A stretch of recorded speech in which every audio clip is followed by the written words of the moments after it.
Plusieurs jeunes sortent de nos universités nantis de grands diplômes chaque année. Mais force est de constater que bon nombre de ces jeunes, 7 milliers d'ailleurs, se trouvent dans l'incapacité de mettre au profit d'une entreprise leur savoir-faire, leurs diverses compétences.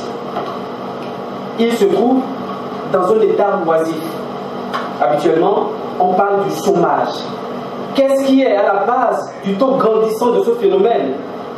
Pourquoi l'insertion des jeunes pose-t-elle problème aujourd'hui? L'insertion socio-professionnelle des jeunes diplômés est-elle impossible? C'est le principal objet de notre numéro 13 de l'émission Parlons Emploi de ce 1er juillet 2017. Nous sommes bien sûr sur la FUA TV, la chaîne qui parle essentiellement de l'employabilité des jeunes. L'insertion socio-professionnelle des jeunes diplômés en Afrique, quelle solution? C'est le terme qui nous réunit ce soir. Monsieur Drissa Soro est président des étudiants de l'Université méthodiste de Côte d'Ivoire. Bonsoir. Bonsoir. Mademoiselle Noura Kita, présidente de Hightech Group, section de l'Université méthodiste de Côte d'Ivoire. Merci d'avoir accepté notre invitation. Le président du mouvement de la jeunesse ivoirienne digne et consciente est également sur notre plateau, monsieur Jean Morel Christian Chaud. Bonsoir. Bonsoir. Et enfin, avant-dernier, je dirais, le vice-président de Outgoing et responsable chargé de stage à l'international, M. Franck Samuel Bagui. Bienvenue à vous. Et enfin, nous avons le Dr Adissou, directeur général de la Compagnie internationale pour le développement de la CID. Il est avec nous sur ce plateau. Bienvenue et merci d'avoir accepté notre invitation malgré votre agenda bien chargé.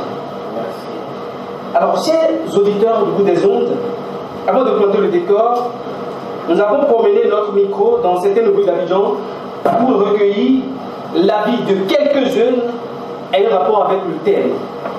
Nous les retrouvons juste après ça.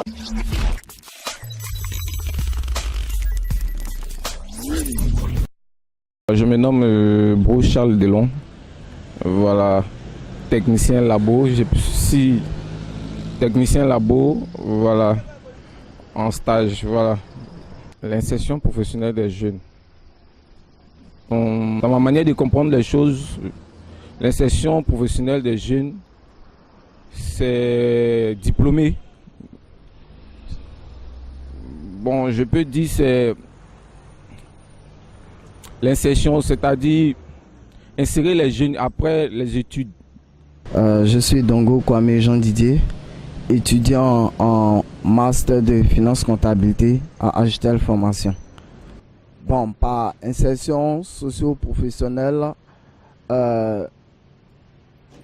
j'entends la familiarisation des...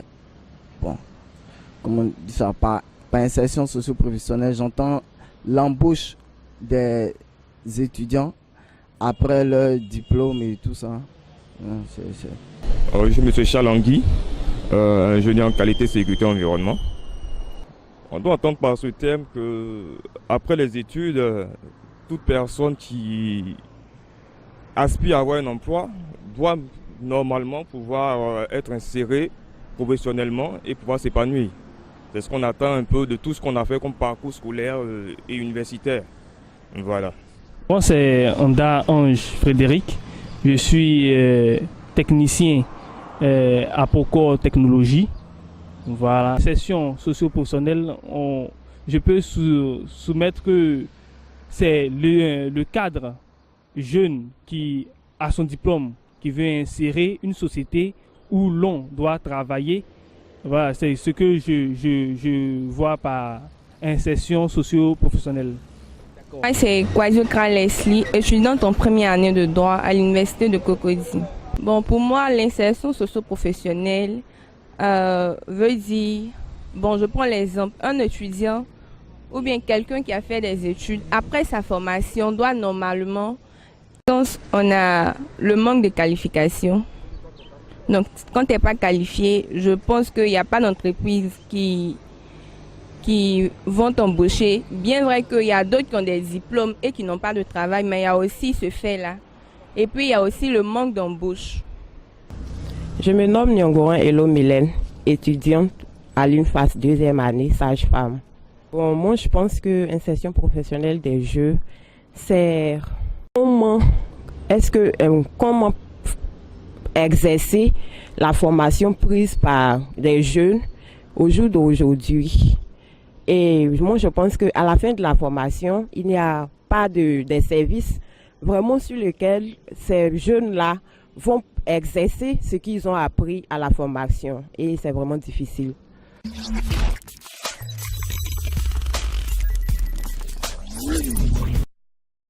Nous voici bien évidemment sur notre plateau avec nos invités. Alors, chers invités, une fois encore, bonsoir et merci d'avoir accepté notre invitation. Alors, tout à l'heure, vous avez suivi quand même un élément permettant aux jeunes de s'exprimer par rapport à l'insertion socio-professionnelle des jeunes diplômés en Afrique. Quelle solution? Alors, quel est votre avis par rapport à la définition de chaque jeune? Monsieur Samuel. D'accord. Pour moi, en fait, l'insertion socio-professionnelle. Quel est votre avis par rapport à leur définition, à leur conception? Plus ou moins, c'est vrai qu'on rencontre et les définitions étaient plus ou moins difficiles. Voilà. On a du mal à définir qu'on rencontre. Donc, plus ou moins, on va essayer de pouvoir définir de répondre. D'accord. Monsieur Jean Morel, oui, votre avis par rapport à ce micro-trottoir, par rapport à la réaction de ces jeunes? Il faut dire que je suis un peu étonné de voir des étudiants qui n'arrivent pas à suivre leur quotidien en quelque sorte. Parce qu'ils essaient de définir, mais bon, ils sont quasiment passés à côté. C'est ça. Oui, le président des étudiants, voilà. Vous êtes le président des étudiants. Voilà quand même quelques prestations de vos membres. D'abord, je tenais à booster leur courage. C'est pas chose de s'exprimer devant le caméra. Voilà. Quant à la définition de l'insertion socio-professionnelle des jeunes, je dirais qu'ils n'ont pas trop compris le mot. Voilà. La définition qu'ils ont donnée, c'était carrément différent de ce qu'on leur demandait. C'est ça. Mademoiselle Roy. Là, les jeunes qui ont été chercheurs à l'université sont placés vraiment à côté de la plaque. Pas vraiment compris aussi Juste votre avis par rapport à chacune des prestations. Et c'est normal. C'est normal. J'ai écouté tous les jeunes qui avaient conduit mon concours et qui n'arrivent même pas à décrire leur quotidien. Ils n'arrivent pas à décrire leur quotidien. Ils sont passés carrément à côté, comme l'a dit mes prédécesseurs. Ils n'arrivent même pas à... C'est normal parce que normal et dommage. C'est dommage parce que nous craignons que nous n'avons pas d'emploi, nous sommes dans la précarité et tout ça, mais nous n'avons même pas pris la peine d'aller sur Google et chercher qu'est-ce que l'insertion, qu'est-ce que l'embauche, qu'est-ce que le chômage. On ne le fait jamais. L'Africain est quelqu'un, nous aimons parler de nos problèmes, mais nous ne cherchons pas des solutions à ces problèmes. C'est ce que vous avez constaté là. Oui, c'est ça. Donc j'espère que quand même cela ne vous a pas découragé dans votre lutte quotidienne pour l'emploi. Ça ne va pas nous décourager, au contraire, ça nous galvanise. Cela nous rassure. Voilà. Et quand même cela rassure tous les jeunes ici présents. Alors selon vous, qu'est-ce qu'on peut entendre par insertion? Insertion. Monsieur le Président des étudiants, qu'est-ce qu'on peut entendre par insertion? Pour moi, l'insertion fait allusion à s'intégrer. Il s'inscrit dans quelque chose. Notre intervention rapidement. Est-ce qu'on renchérit un peu? Tout le monde est consentant, c'est ça? Oui, monsieur. En fait, il s'agit de la capacité d'absorption des talents par les entreprises. Oui, c'est ça. Alors maintenant, lorsque nous parlons de l'insertion socio-professionnelle, c'est quoi en fait? Quelle définition nous pouvons donner à l'insertion socio-professionnelle? Mademoiselle Roy. que d'abord, c'est la classe que l'étudiant occupe lorsqu'il finit dans ses études. Comment est-ce que l'étudiant-là doit-il procéder pour accepter un travail défini? Oui, monsieur Michaud. Pour moi, l'insertion socio-professionnelle, c'est le fait d'insérer l'étudiant diplômé dans l'activité sociale, soit par les jeux, soit par l'entrepreneuriat. L'insertion socio-professionnelle. Oui, la définition qu'on peut donner à cette espèce. L'insertion socio-professionnelle, c'est une petite phrase, mais très vaste. Très vaste, parce que si je dois définir l'insertion professionnelle, je vais attaquer d'abord la politique générale de l'emploi de l'Afrique, parce que là, c'est par rapport à l'Afrique que vous voulez que nous parlions, vous avez refusé. C'est M. Michaud qui a fait la position du terme, mais vous avez modifié son terme. Vous n'avez pas voulu que ça soit Côte d'Ivoire, mais vous avez dit qu'on parle de l'Afrique. Tous les pays souffrent de alors, je vous dis d'abord merci, parce que c'est un problème commun à l'Afrique, et pas à l'Afrique, commun aux pays francophones. Aux pays francophones surtout. J'aurais voulu que ce soit l'insertion professionnelle des pays francophones de l'Afrique, parce que c'est avec les pays francophones, c'est une autre réalité. Mais c'est tellement vaste, parce qu'en parlant de l'insertion professionnelle, nous allons parler d'abord de l'employabilité, de la politique générale de nos États. Nous allons parler maintenant de la situation exacte de nos entreprises, c'est-à-dire les acquis existants. Nous allons revenir parler maintenant de ces jeunes, les conditions d'études, les conditions de recherche d'emploi. Et voilà, c'est tout ça ensemble que nous mettons en l'insertion socio-professionnelle des jeunes, parce que dès que tu finis tes études aujourd'hui, comprenez que c'est parce que ces jeunes qui ont répondu à votre micro, n'ont même pas encore dans leur tête je vais devenir quoi, je vais faire quoi dans ma vie. Ils ont encore dans leur tête je suis en train d'étudier. Alors, dès que vous êtes venus, ils n'ont pas un plan par rapport à leur insertion. Et c'est l'erreur que le système éducatif africain commet. Il n'y a pas des programmes adaptés à l'insertion pour favoriser l'insertion dès la fin des études. Il y a forcément un temps mort pour chaque étudiant qui sort de l'université. Du coup, le problème qui se pose à nous est que nous nous retrouvons toujours dans une situation accompagnée. Du coup, cette période devient très difficile pour nous et nous confondons le chômage et le chômage de sous-emploi et de sans-emploi. Donc voilà un peu. Merci beaucoup. Mais quand même, le docteur tout à l'heure a touché un point crucial, c'est savoir quoi faire lorsqu'on est étudiant. Je vais oser quand même demander à nos invités, est-ce que eux déjà, ils ont déjà un plan prédéfini, ou bien bon, c'est à la fin de leur formation qu'ils vont... les invités qui sont un peu étudiants, bien sûr, parce que la plupart des invités qui ne sont pas étudiants. D'accord. Oui, mademoiselle Noura, qu'est-ce que vous désirez faire à la fin de votre formation? C'est déjà connu, bien bon, vous êtes encore en phase de recherche, de réflexion. C'est déjà connu. C'est pas la fin de la formation que je vais penser à part déjà eu faire dans l'esprit ce que je vais faire après la formation. Voilà, et toi, qu'est-ce que vous voulez faire? Je voulais la comptabilité. La comptabilité. Vous faites quelle formation sur l'université? Quelle formation? Oui, sur l'université. Je fais quelle formation? Je fais économique et gestion. Oui, monsieur le président. C'est étudiant. Voilà. Oui. Et je dirais que nous ne sommes pas ici par hasard. Voilà, tout étudiant doit avoir un projet professionnel. Et c'est le projet professionnel qui détermine ta carrière aussi en tant qu'étudiant. Et après les études, je fais un master en gestion.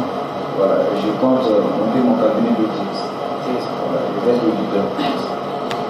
Je voudrais rapidement renchérir, comme je le fais d'ailleurs partout en Afrique, que je viens dire que est-ce que c'est vraiment un projet professionnel que l'étudiant doit avoir? Je ne pense pas, parce que tant que tu n'es pas en activité, tu ne parles pas de professionnel. Je préfère que vous ayez un un projet personnalisé d'accès à l'embauche, parce que c'est après ce projet que vous pouvez parler d'un projet professionnel. Et voilà, je voudrais juste compléter. Ok, donc désormais, ce n'est plus l'autre expression, mais c'est la nouvelle. Alors, pourquoi est-ce qu'aujourd'hui l'insertion professionnelle des jeunes diplômés pose problème? Est-ce qu'on peut savoir, monsieur Monsieur? Vous travaillez déjà, hein? Je suis entrepreneur. Voilà. Ingénieur en stage. Alors, quel est le véritable problème de l'insertion socio-professionnelle des jeunes? Bon, il faut dire que le problème est très vaste. Voilà, parce que d'abord, il y a les étudiants qui ne vont pas apprendre des renseignements vers les entreprises. Donc, les étudiants ils font une formation sans pour autant connaître les débouchés. Il y a aussi la formation que reçoivent les étudiants. C'est-à-dire, les systèmes éducatifs francophones forment plutôt les étudiants au classement de quelque chose, mais ne font pas les étudiants à pouvoir créer de la valeur pour réussir en Afrique. Donc, l'insertion socio-professionnelle pose problème en Afrique francophone, tout simplement parce que nous avons reçu une mauvaise culture de la part de nos colons, pour le dire, et contrairement aux anglophones. Voilà. Donc, vous partez par exemple dans les pays anglophones ou arabes, vous verrez que la jeunesse de ces pays-là sont plus motivés à pouvoir créer de la valeur, à pouvoir être, comment dirais-je là, s'insérer facilement dans les tissus sans pour autant demander de l'aide à autrui. Oui, monsieur. Oui, la même question pour vous. Qu'est-ce que c'est la base? Pour moi, je pense déjà pouvoir résumer ça en 2-3 points.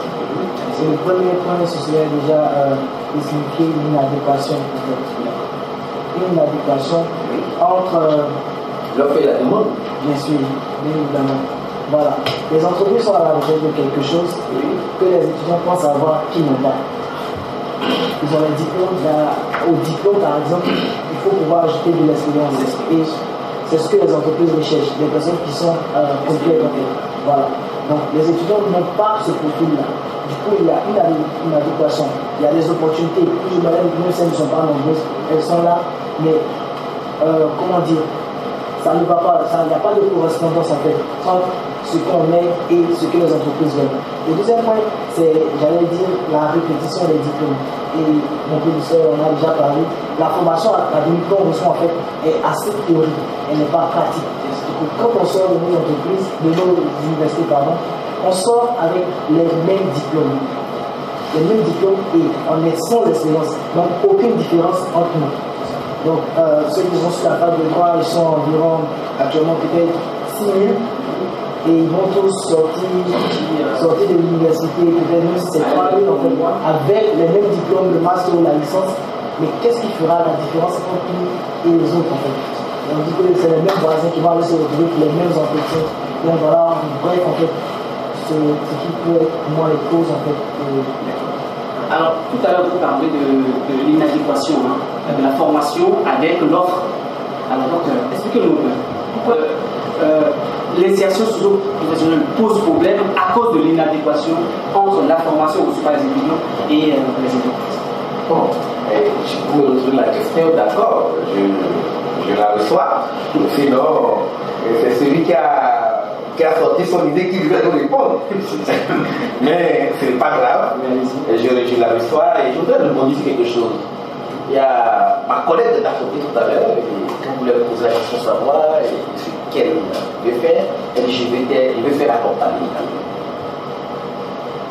D'abord le vrai problème. Parce que dans la comptabilité, nous avons des fiscalistes. Dans la comptabilité, nous avons, comment on appelle, les trésoriers. Dans la comptabilité, nous avons la gestion du stock. Dans la comptabilité, nous avons ceux qui font des prévisions, la gestion des budgets. Voilà, on a pratiquement dans la même rubrique comptable 4 sous-sections.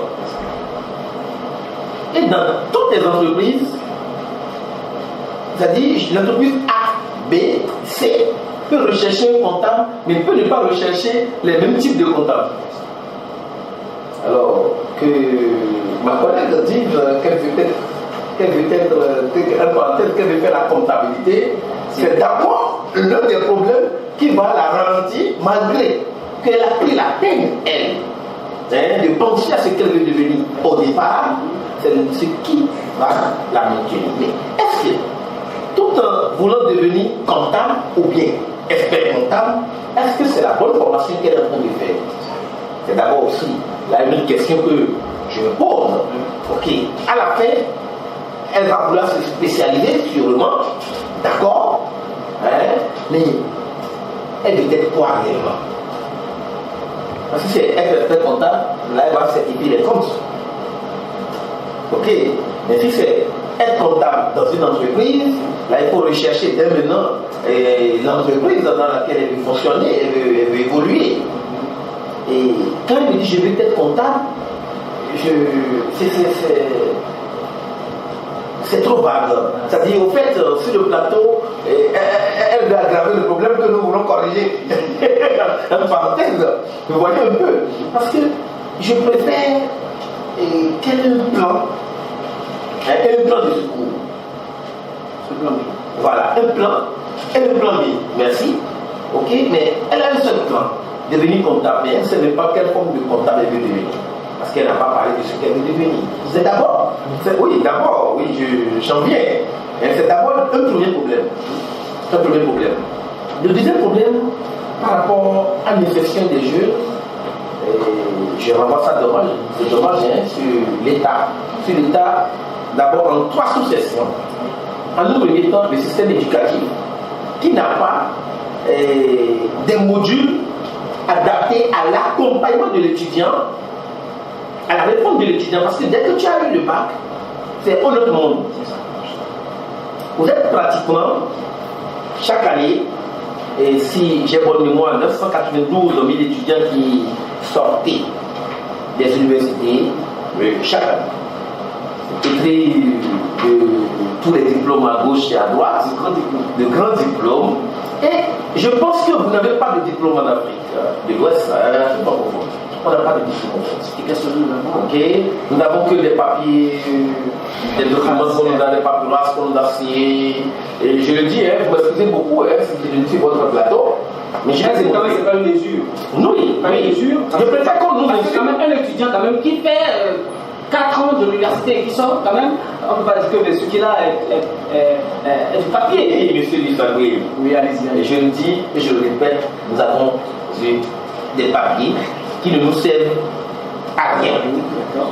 Surtout en Afrique francophone, nous avons perdu tout notre temps. Et c'est pas coup de chance que d'autres se retrouvent sous-employés. Il n'y a pas encore d'employés en Afrique, ils sont très rares. Ceux qui sont vraiment employés sont très rares. Et je vais vous expliquer un peu pourquoi c'est comme ça. C'est comme ça d'abord parce que, en un premier temps, toi tu dis tu veux devenir comptable. Mais depuis la première année, la deuxième année, la troisième année, vous êtes en master, je pense, en licence 2, donc ça veut dire bac plus 2.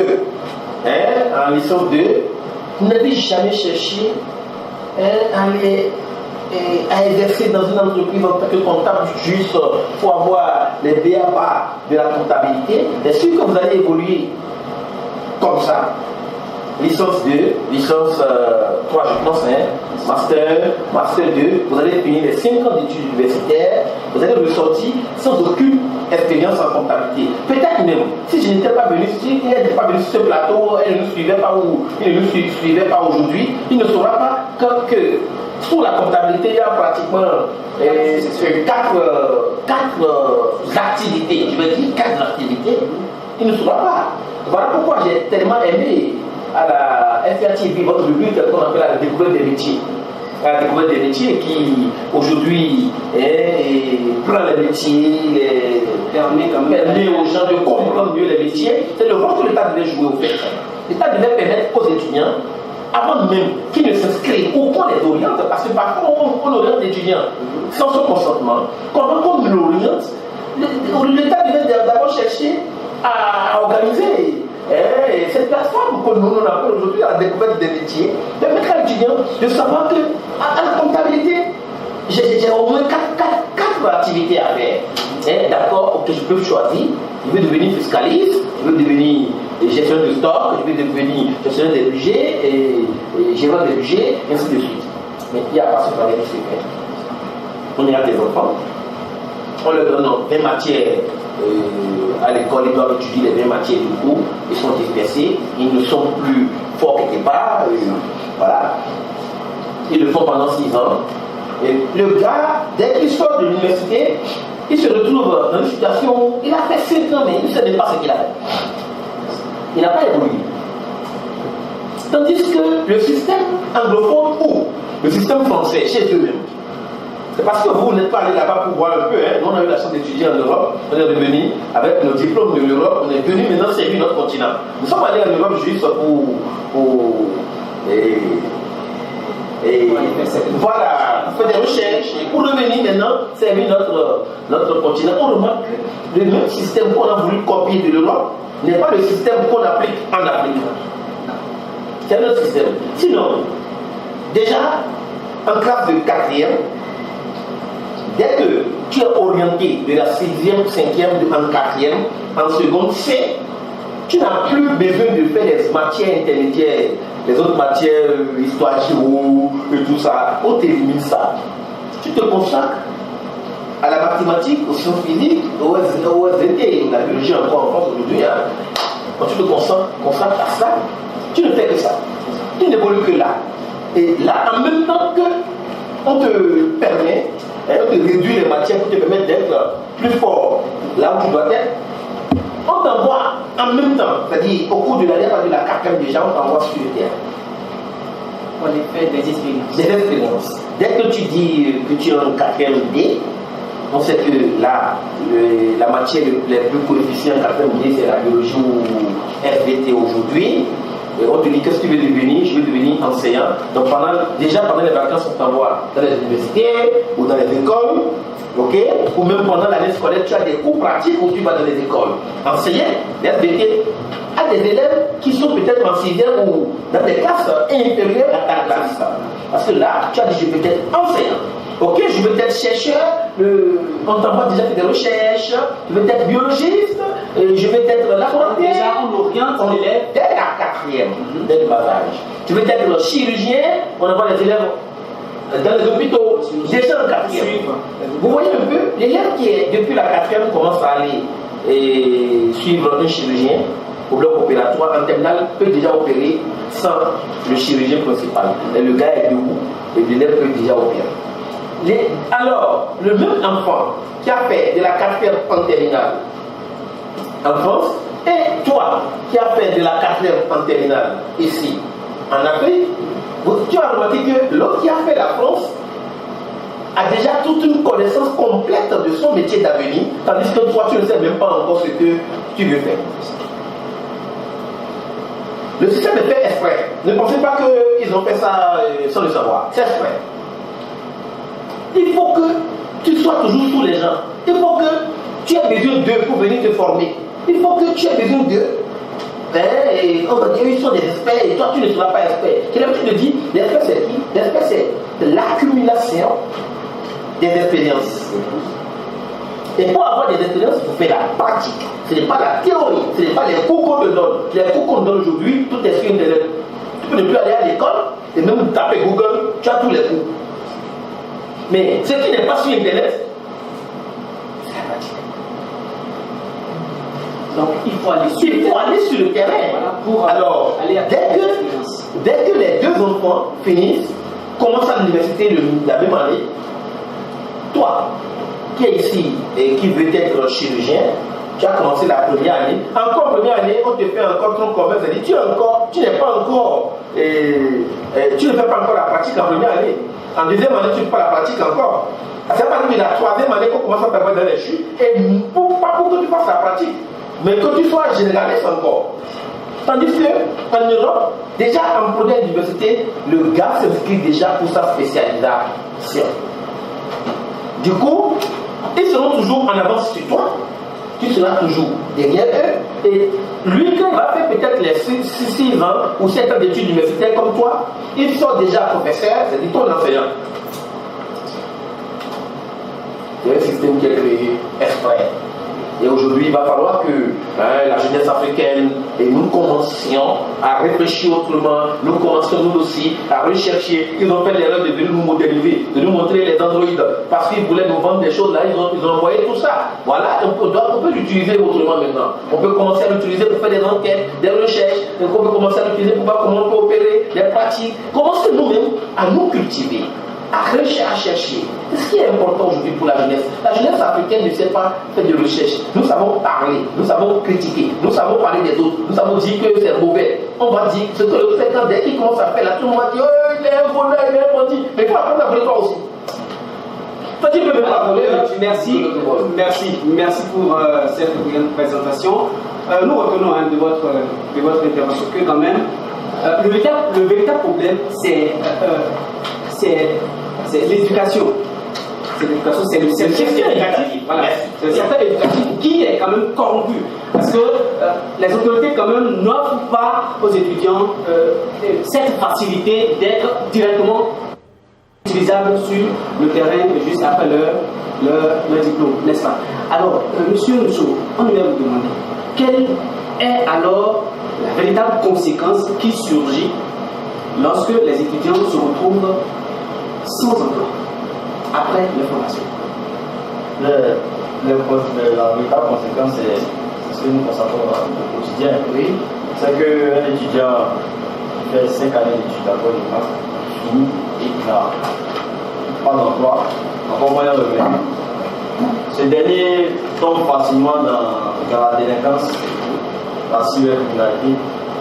Et il s'est dit par exemple, bon, j'ai fait mes 5 années d'études, tandis que mon ami qui est à côté de moi, il a décidé de escroquer sur les nets, en parenthèse, le coûteur en quelque sorte. Moi j'ai fini mes 5 années d'études en espérant avoir un emploi. Et la chance de l'avoir. C'est la désillusion totale en quelque sorte. Bon, il faut mieux le rejoindre. Et c'est ce qu'on constate aujourd'hui, le phénomène est plus gros. Les phénomènes comme ça, la délinquance juvénile, donc il y a quand même le problème du suivisme. D'accord. Alors, est-ce que selon vous, il y a autre conséquence?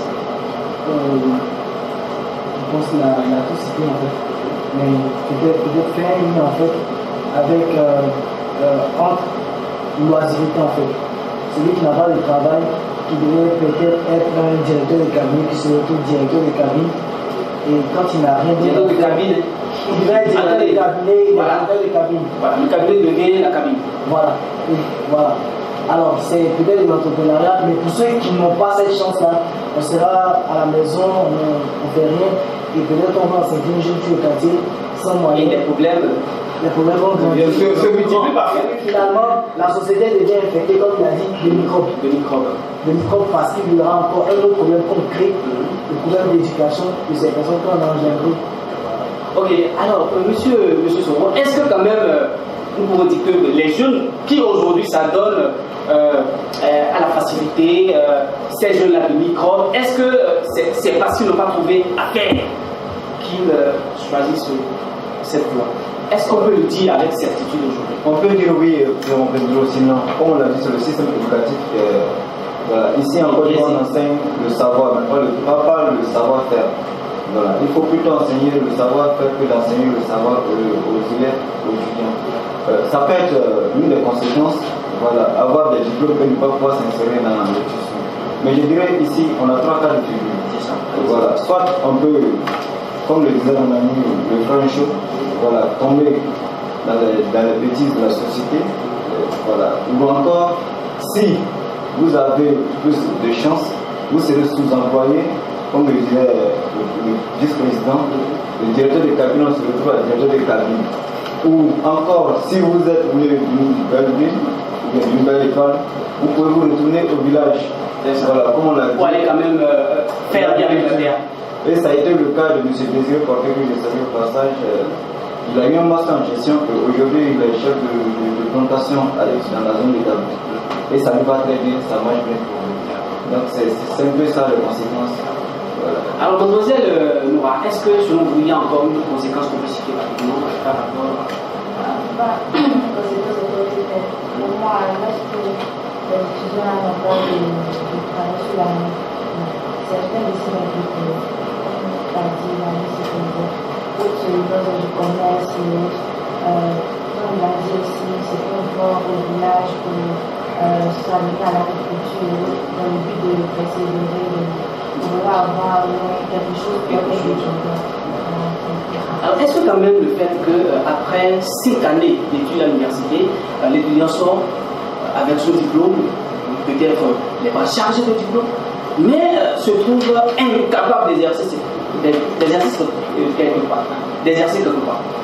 Alors, nous allons revenir sur cette question tout à l'heure et aussi commencer par réfléchir. Si quand même les étudiants qui aujourd'hui se trouvent sans emploi, est-ce qu'ils n'ont pas une part de responsabilité? Est-ce que toute la responsabilité est portée vers le gouvernement? Nous allons répondre également à cette question. Nous allons observer une pause et c'est l'espace culinaire.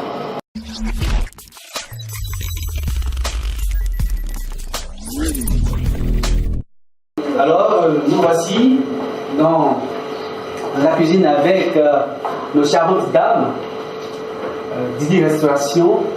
Bonsoir à toutes. Bonsoir, je suis Lisa. Alors, je découvre avec nos invités le mets du jour. Alors, il y a quoi au menu aujourd'hui? Nous avons du foot. Présentez-vous s'il vous plaît. Je suis À nos invités. Miss Lily, chargée de vous parler du repas. Ma responsable de Didi Restauration, Miss Etienne. Donc aujourd'hui, nous sommes un peu au sud et au centre de la Côte d'Ivoire. Au sud et au centre. D'accord. Parce que, comment on appelle ça? La sauce pistache. Approchez. Oui, la sauce pistache, j'ai remarqué que dans les fêtes, les Baoulés aiment bien préparer ça. Le 1er janvier. Le 1er janvier, donc oui. C'est une sauce le 1er janvier. Généralement. Chez les Baoulés, c'est ce qu'ils prennent pour faire leur 1er janvier. Voilà, leur 1er janvier avec du poulet et tout. Mais nous, notre sauce, nous avons du poisson, du très bon poisson. Je peux? Oui, allez-y. Miss Noura. Bon, je vais faire la cuisine aussi. Rapprochez-vous. Ne soyez pas étonnés de voir. Venez voir. Hein. Il y a du poisson. Monsieur Nso, vous êtes à la kilomètre. Hein. Venez. Vous avez vu? C'est quel poisson? C'est quel poisson? C'est loup de mer. Loup de mer. Loup de mer. C'est son nom, ça? Oui. Et après loup de mer, il y a quoi encore? C'est fini? C'est tout. D'accord. On n'a mis que du poisson. D'accord, c'est du poisson. On voit du piment vert, piment jaune. Ça, c'est du piment. Maintenant, L'accompagnement. c'est le foutou. Le foutou. Soit du foutou, soit du riz. Soit du foutou, soit du riz. Parce qu'il y a des gens qui ne sont pas très friands du foutou. Donc, on propose aussi. D'accord. Mais Sonora, qu'est-ce que toi tu aurais aimé prendre comme accompagnement? Comment on appelle du foutou? Vous êtes de quelle région? Oui, de quelle région? De quelle région? Du nord. Du nord. Oui, monsieur Soro. Oui, monsieur Soro, déjà, c'est pas la question à poser. Mais dites-nous quand même, bon. Oui, je ne me dites pas aussi que c'est ça. Un pays baoulé, donc écoutez, j'ai pas de choix, c'est pas le prix. Monsieur Franck? Ah, moi je préfère tout. Bon, de préférence? Le foutu et le riz. De préférence? Alors, monsieur Mcho, ne me dites pas que quand même c'est foutu aussi. Bon, en tant que bon à quand. Merci. Je voulais dire en tant que bon à quand. Bon, d'accord. Moi, je vais quand même préférer le riz. Ah, C'est mon choix, c'est mon choix personnel. Pas de problème. Moi, je ne suis pas d'accord parce que je suis l'invité, aussi invité. C'est vrai, poser la question. J'en viens. Et je remarque que vous avez fait spécialité mélangée au Nord, Sud, au Côte d'Ivoire. Pourquoi cette discrimination? Il n'y a pas de discrimination, monsieur. Souvent, nous faisons des plats béninois, typiquement béninois. C'est ça. Sur Mais aujourd'hui, spécialement, vous avez choisi un mets typiquement ivoirien. Oui, aujourd'hui, nous avons choisi un mets ivoirien. Sinon, nous faisons la cassa, la pâte, la bolo. Avec sauce feuille. Oui, avec la sauce feuille. Nous faisons un peu de... Le mantenjan, hein? Ah oui, merci. Parlons emploi numéro 3. Voilà. Le mantenjan, c'est une sauce dans laquelle il n'y a pas de l'eau. Et il n'y a pas de place. Il n'y a pas de place, voilà. C'est une sauce. Bon, je me permets le français, un place. Il n'y a pas de place à l'intérieur. Non, et il n'y a pas de l'eau aussi. Monsieur Constant, je l'ai aimé. Parce que cette sauce-là, ça se fait chez moi aussi. Bon, on a la cassa. Là, ça se fait chez moi. Non, on ne mange pas avec la cassa. C'est avec soit foutrignam, accompagné du crin-crin, ou bien, voilà, en parenthèse, voilà ici. Voilà, ou bien la pâte, accompagnée du crin-crin. Moi, j'aurais aimé qu'il y ait de la pâte à côté avec du crin-crin quand même. Ah, mais c'est sûr que quand même, avant renvoyer la fin de l'émission, c'est-à-dire avant la dégustation, même si c'est hors caméra, nous demandons ça. C'est une demande qui peut quand même accepter, pas rejeter, je ne pense pas. Non, pas du tout. Merci. Merci. On paiera le prix. Nous sommes là pour ça. C'est ça. Merci à vous, charmante dame. Je vois là-bas quelque chose bien décoré. Approchez. J'ai l'impression que vous avez peur de la cuisine. La cuisine, c'est un art. Miss Noura, qu'est-ce que vous voyez là? Des œufs. Des œufs, oui. De la carotte. Je vous rectifie. C'est des poussins. C'est pas des œufs. Voilà, c'est des poussins. Vous avez vu les œufs? Non, d'accord. Mais tout à l'heure, je voulais demander, mais c'est quoi? Les trucs noirs là, mais c'est quoi? Ah, d'accord. Donc, elle m'a demandé, elle m'a dit que c'est des poussins. Donc, c'est les poussins que nous allons manger tout à l'heure. Oui, tout à l'heure. Ça sera très bon. Le plat, c'est un homme poussé adoré. Poussé adoré. Il doit commander ça. Qu'est-ce qu'il y a sous la carotte? C'est des pommes de terre. Prenez votre cuillère. Avec un très bon beurre. Pour ne pas faire de publicité, je n'ai pas dit le nom. Mais c'est un très bon beurre. Et notre recette, la différence, c'est que nous allons faire revenir les légumes. Nous les avons fait revenir au beurre. C'est-à-dire, on l'a mis dans une poêle avec du beurre et on a un semblant de gel. Voilà. C'est une expression purement cuisine. Voilà, merci. Voilà, donc c'est un peu la spécialité de la maison aussi. Alors ici quand même, bon, je vois que c'est un plat de 6 personnes. Oui. 7 personnes. Bon, le prix. Je vais donner la parole à ma responsable. Oui, responsable Didi Restauration, Missitien, oui. Le prix, hein, on devait. Je pense que pour le plat, pour l'entrée, c'est pas grand chose. 10 000 c'est bon pour l'entrée. 10 000 c'est bon pour l'entrée, ça, pour 6 personnes. Pour 5 personnes, mais c'est pas avec le. Si c'est avec le beurre qu'on a pris, c'est pas le même prix. Ça peut aller au-delà. Oui. Ah, d'accord. Alors, ben, comment est-ce qu'on fait pour l'avoir si éventuellement je suis intéressé par pousser en doré? Il suffit juste de passer la commande. D'accord. Si c'est pour une entrée, si c'est le lendemain à 8 h, il est préférable de nous appeler à la veille. Déjà. Voilà. Mais si c'est midi, si c'est à midi ou après-midi, vous pouvez nous appeler dès le matin. On s'apprête, on vient vous livrer. D'accord. On vous joint. Donc vous venez nous livrer dans nos entreprises. Oui. D'accord. Donc c'est l'innovation de Didi Restauration, les restaurants en ligne, c'est ça, non? Oui. Vous nous appelez juste, on vient vous livrer à votre lieu de travail. C'est ça, que cela nous empêche quand même de vivre l'embouteillage chaque fois. Vous serez les invités. Donc désormais, chez vous, vous pouvez manger ce que vous voulez. Les numéros, s'il vous plaît. Le 58. 58. 2 x 37. 37 et 04. Donc 58. Le 2 x 37 et 04. Et puis le 22. 45. 86 et 23. 22.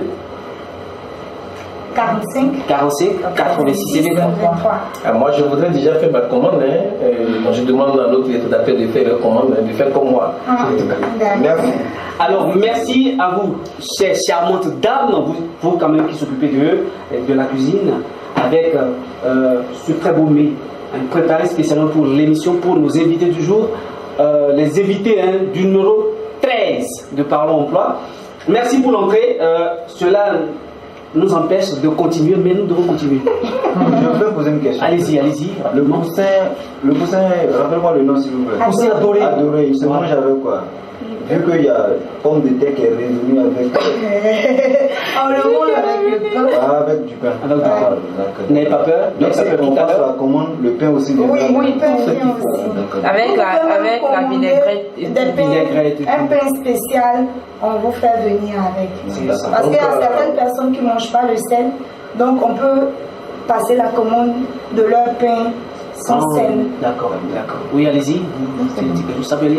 J'avais dit que c'était avec la vinaigrette. Ah, on a dit vinaigrette. D'accord. Et le poussin ne va pas commencer à payer lorsqu'on va manger. Ou bien le poussin il est adoré. Voilà pourquoi il ne peut plus bouger là. Il est respectueux. Voilà. Ok. D'accord. Et il faut quand même continuer l'émission. Il y a quand même certaines questions qui étaient restées en suspens. Nous allons nous retourner. Vous voyez, j'ai du mal à parler parce que le poussin m'appelle déjà. Donc, mais quand même, il faut quand même qu'on aille continuer l'émission. Il y a quelques questions en suspens. Nous allons nous retourner sur le plateau et répondre à ces questions. Et la dégustation, ce sera pour...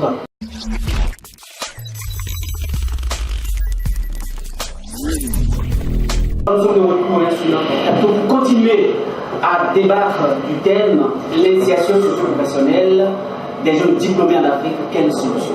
Alors tout à l'heure, il y a certaines questions que nous avons posées avant d'aller à notre rubrique culinaire.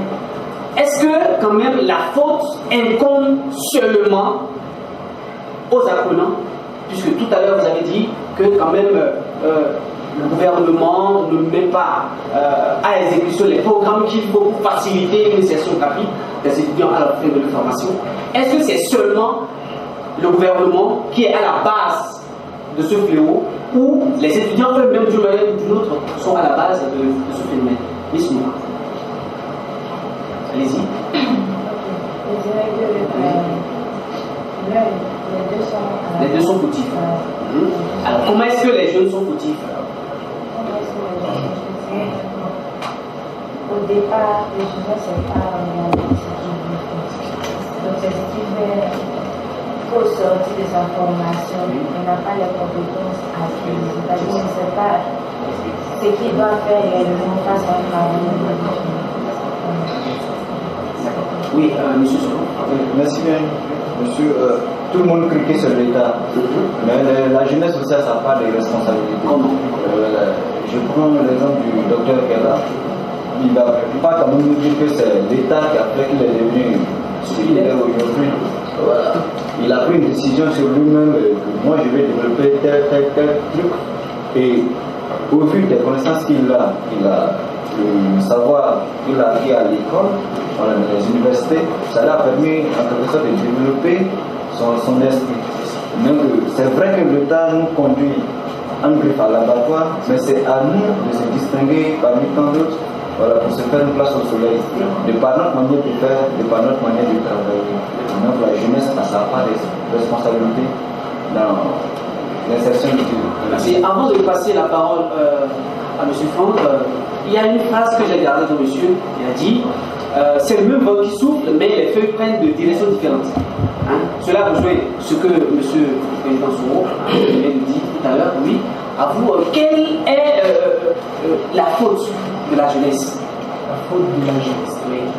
Ah d'accord, la faute de la jeunesse en fait se situerait pour moi en fait dans le manque en fait d'initiative. Le manque d'initiative parce que comme on a pu le dire, on a pu le constater, c'est que les formations et la formation académique qu'on reçoit nous donne en fait d'aller vers être employé, le statut d'employé. Et quand on ne peut pas être employé, est-ce qu'il faut attendre des entreprises, que les entreprises nous emploient? Est-ce qu'il faut attendre que l'État nous emploie? Est-ce qu'il ne faut pas plutôt s'auto-employer?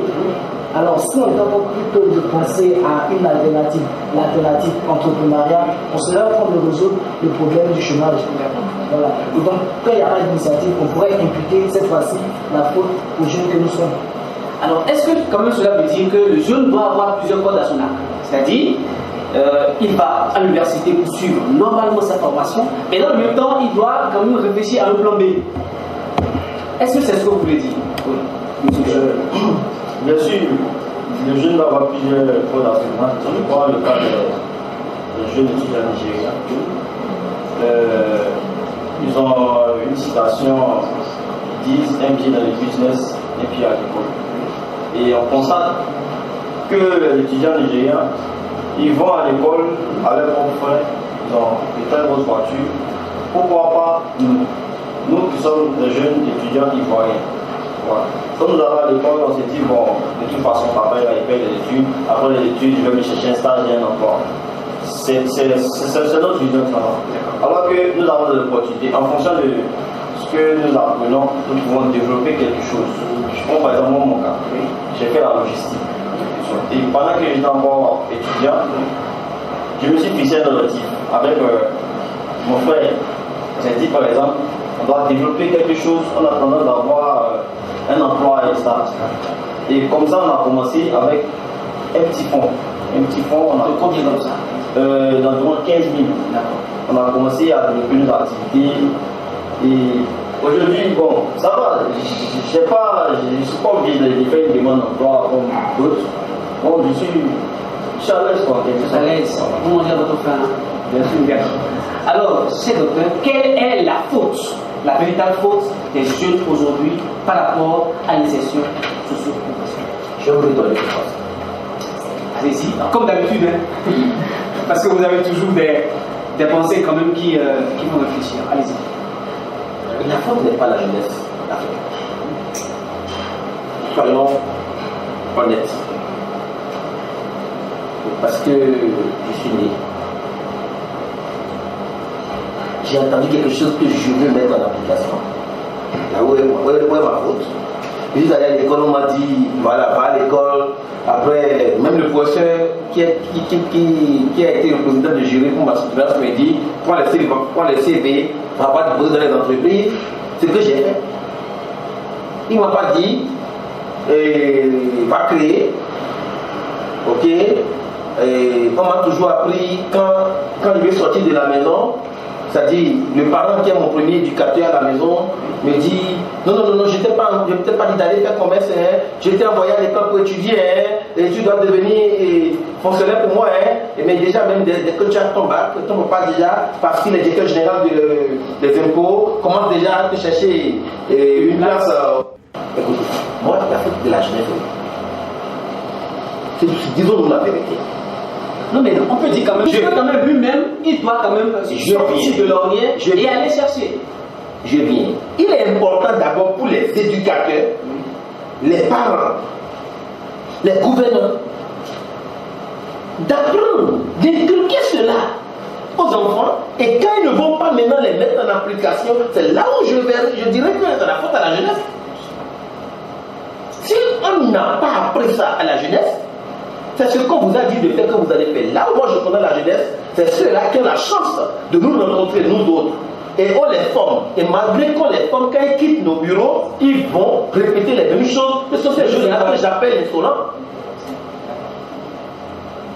Ce qui est sûr, ils n'ont pas de responsabilité. Là, c'est là où ils n'ont pas de responsabilité. Mais tant que tu n'as pas encore rencontré quelqu'un pour te dire, voilà la bonne démarche pour que tu puisses quitter ta situation de sans-emploi ou de chômeur, je ne pense pas que la faute est à ce jeu. Je ne connais rien, je ne pensais même pas que c'est comme ça. J'ai appris quelque chose. On m'a dit d'aller à l'école, on m'a dit d'étudier, j'ai étudié. On m'a dit de passer, je passe en classe supérieure. On m'a dit d'être premier, je suis resté premier. Attends, vous voulez me dire quoi? j'aimerais, si c'est possible. Oui, allez-y. En fait, par rapport à ce que vous êtes en train de dire, je ne suis pas entièrement d'accord, parce que c'est vrai, un des problèmes déjà qui se pose, c'est que c'est toujours le système éducatif. Si ceux qui nous forment ont une certaine conception, on reste toujours dans le même schéma et on évolue dans le même schéma.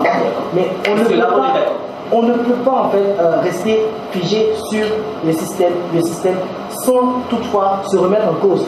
Quand on parle de quatrième génération du numérique, tout est aujourd'hui sur Google. J'en revenais. Si je ne fais pas de recherche, je suis entièrement responsable. Des emplois, je peux en trouver grâce à Internet.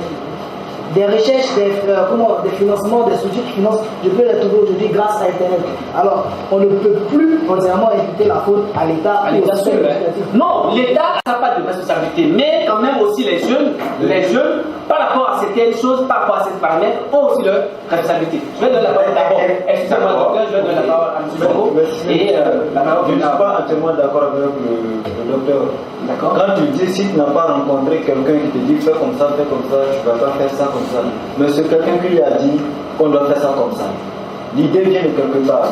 Je prends l'exemple de la présidente Gita Noura Keda. Elle a eu l'initiative d'organiser la journée carrière. C'est pas nous qui l'avons dit, va organiser.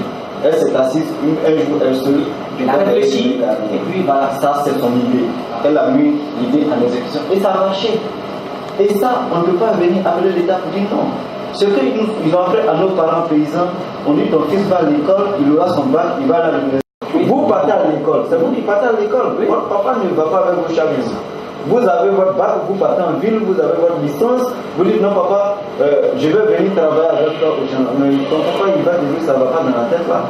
On m'a dit que tu finis, tu vas au bureau. Non, toi tu veux revenir sur la terre. Alors que l'enfant, c'est qu'il a développé comme esprit. S'il vient cultiver la terre avec son papa, peut-être que le papa sera encore 10 000 fois plus riche de ce qu'il a. C'est ça. Mais le père ne peut pas comprendre ça comme ça. Mais c'est à l'enfant de toujours dire non, papa. Si vous prenez l'exemple de tous les joueurs, les grands joueurs dont on parle aujourd'hui, sur les chaînes de télévision, les chaînes sportives. Au début c'était difficile. Il y en a même les parents les ont chassés de la maison. Mais l'enfant dit je veux jouer au football. Et aujourd'hui qui gagne? Ce sont ces mêmes parents qui viennent se taper la poitrine sur les chaînes. C'est mon enfant. Voilà, c'est mon enfant. Mon petit vient à la maison, je fais ma fierté. Mais il faut que ça parle de quelque part. Voilà, l'insolence, par moment c'est bon. Mais quand ça ne sert pas, c'est pas bon. Par moment il faut être insolent, pour oser. Il faut réunir peut-être les idées des uns et des autres. Les gens me disent non, on fait ça comme ça. Je dis non, je suis têtu, je vais faire ça comme je veux. Donc il faut que quand même le jeune aussi ait une volonté, n'est-ce pas? Il faut mais quand même son esprit. Merci, nous allons donner la parole. Permettez-moi bien développer c'est un débat et je suis très heureux parce qu'il y a aujourd'hui au moins des contradictions. Et je le répète, l'argument d'éthique que le doyen vient de donner, je suis d'accord avec lui. L'éthique peut contribuer. Je vous dis quelque chose. La dernière fois, j'ai organisé une rencontre avec des universitaires à Boaké. Ok, et il y a même des étudiants qui ne savent pas qu'on peut aller faire telle ou telle recherche sur Google. Encore état étudiant. C'est vrai, à Abidjan, peut-être le taux sera très élevé. Voilà, très infime de voir des étudiants qui ne savent pas ça. Si la dame n'a jamais eu la chance même d'avoir un téléphone Android, il a toujours en griffe, il y a un autre vous appelez Jumbo, ce qu'elle a eu depuis, et dans l'environnement, bon, elle sort, elle rentre, mais elle a la volonté de faire quelque chose, mais elle n'a jamais été informée, elle n'a jamais été sensibilisée. C'est d'ailleurs pour la raison pour laquelle cette année, j'ai demandé à ce que le thème de l'école de l'excellence, qui commence par la base, c'est-à-dire de l'école primaire à l'école secondaire, commence à sensibiliser sur le thème. C'est à cause même de la dame que l'idée est venue de sensibiliser autour du thème Internet, qu'elle n'est pas sur l'éducation des jeunes. Il faut juste montrer aux jeunes que l'Internet peut nous permettre de faire des recherches, l'Internet peut nous permettre de concevoir, l'Internet peut nous permettre de réfléchir. Je vais répondre à M. Rissa Soro. 6 mois, à un moment donné, je n'avais pas le déclic de devenir quelque chose, de commencer à réfléchir. Pourquoi ça ne va pas? Parce qu'il faut d'abord savoir que ça ne va pas pour toi, pour pouvoir avoir ce déclic. Il faut qu'il y ait une situation. Ok? Moi, quand je parle de ma situation, ce qui a créé le déclic en moi, c'était une situation d'humiliation où j'avais ma copine du quartier avec qui je sortais, et son papa est venu me gifler parce que je ne suis pas dans la même classe. C'est un déclic qui m'a dit, mais quelque chose n'est pas normal, quelque chose ne va pas. Pourquoi on peut me frapper parce que l'autre est riche, moi je suis pauvre? C'est un déclic. Mais si les autres n'ont pas eu la chance de tomber sur ce déclic, s'ils n'ont pas eu la chance de convertir leur problème en acquis, comme moi j'ai cette chance. En fait, reconnaissons que on nous a abrutis. Reconnaissons que depuis des générations, nous sommes abrutis. Alors la faute ne nous revient pas. Il ne sait pas comment s'y prendre. Il faut qu'il y ait de mentors. Il faut, voilà pourquoi j'ai instauré il y a de cela 2 ans un programme, ce n'est pas encore là, c'est encore laboratoire, le mentorat. Le mentorat, c'est un programme qui va sortir les mois à venir. Je pense lancer ça en janvier 2018, le mentorat. En fait, il faut qu'il y ait des mentors. Il faut qu'il y ait des modèles. Des modèles. Ok? Et pour qu'on ait ces modèles, il faut qu'on cherche. Il faut qu'on informe. Voilà pourquoi je dis la responsabilité incombe aux parents et aux éducateurs, c'est-à-dire au système éducatif. Parce que les enfants ne sont pas informés, ils ne sont pas orientés, ils ne savent même pas que là où il va vers la dérive, parce que c'est ce qu'on lui a inculqué. On le laisse aller à la dérive exprès pour devenir les sapeurs-pompiers, c'est-à-dire on allume le feu, on vient l'éteindre, on l'attire et puis on vient l'éteindre. Mais aujourd'hui, moi je ne pense pas que l'élève ou le jeune africain, le jeune de l'Afrique francophone, c'est sa faute. En fait, il faut d'abord qu'il soit informé. Il faut l'information. Et c'est quand tu es informé et tu ne prends pas conscience, que là, tu deviens fautif. Mais certains disent, quand même, nous allons prendre les jeunes ivoiriens, ceux de la Côte d'Ivoire, sont plus virés vers le chômage. Mais pourtant, il y a l'Internet, permettez-moi, les réseaux sociaux valorisent, en tout cas, mais ils restent dans leur sommeil. Permettez-moi de vous dire ceci. Ces jeunes qui sont à Abidjan, et ils ont l'internet, et ils vont sur les réseaux sociaux. Ils ont quand même les informations qu'il faut. Mais ils ont appris à aller sur les réseaux sociaux. Comment? Le jeune, un jour, j'ai envoyé un message, je dis nous là, j'ai envoyé un message sur quoi? Sur Facebook. Ah bon? C'est quoi Facebook? Ok. Donc déjà, j'ai informé Noura parce que j'ai envoyé un message. Donc dans la tête de Noura, systématiquement, le Facebook se combat de messages. Vous comprenez un peu? C'est-à-dire, comment Noura a reçu l'information que le Facebook est un outil de communication? Comment Noura a reçu l'information que Google est un outil de recherche? Il va falloir peut-être que je trouve une vidéo dans mon téléphone où les gars font l'amour, excusez-moi, je suis très direct par rapport à cette chose. Voilà, et je montre à Noura, tu as vu ça où? C'est sur Google. Quand Noura ira sur Google, Noura ira te chercher ça. Ok? Mais peut-être que je suis allé sur Google, j'ai trouvé d'autres choses que je n'ai pas dit à Noura. Donc, c'est comment le jeune a eu l'accès au nautique. Alors qu'il est important aujourd'hui, depuis le bas, de commencer à sensibiliser. Il faut que l'État mette les moyens. Ok? Il faut que l'État accompagne le ministère de l'Information, ok, ou de l'orientation, à sensibiliser depuis le bas âge. C'est ce qui va changer d'abord les choses. Parce que si nous voulons attaquer les jeunes, moi je dis, est-ce qu'ils sont vraiment informés? Ils sont mal informés. D'accord, docteur, nous allons... Mais parlons de l'information. C'est vrai qu'on doit avoir l'information, mais il faut aussi une curiosité. Voilà, comme le docteur prenait l'exemple de Facebook tout de suite, il envoie un mail au président Keïta Noura, mais elle aussi, si elle est curieuse, elle peut se demander est-ce que c'est le message seulement qu'on envoie? On ne peut pas faire autre chose. Si elle est curieuse, c'est une condition. En Afrique ne se passe. C'est la curiosité qui nous manque. Oui. C'est la curiosité qui nous manque. L'Africain n'est pas curieux. On a l'information, mais on n'est pas curieux. C'est ça. On ne cherche pas à savoir, mais est-ce qu'on ne peut pas aller au-delà? Non. On m'a donné l'information, et mon ami, tu prends ça comme ça, ne modifie rien dedans. C'est ce qu'il m'a dit, on donne ça comme ça. C'est ce qui nous a abouti en fait. À l'école, on nous a dit non, tu mets 1 plus 1 égale à 2, on met 1 plus 1 égale à 2 et c'est fini. On ne cherche même pas à savoir mais pourquoi ils ont mis 1 plus 1 égale à 2. Est-ce qu'on va parler dans le base? Et puis chacun veut quand même parler, sauf la question. Et puis allez-y, M. Franck. Je suis toujours pas d'accord.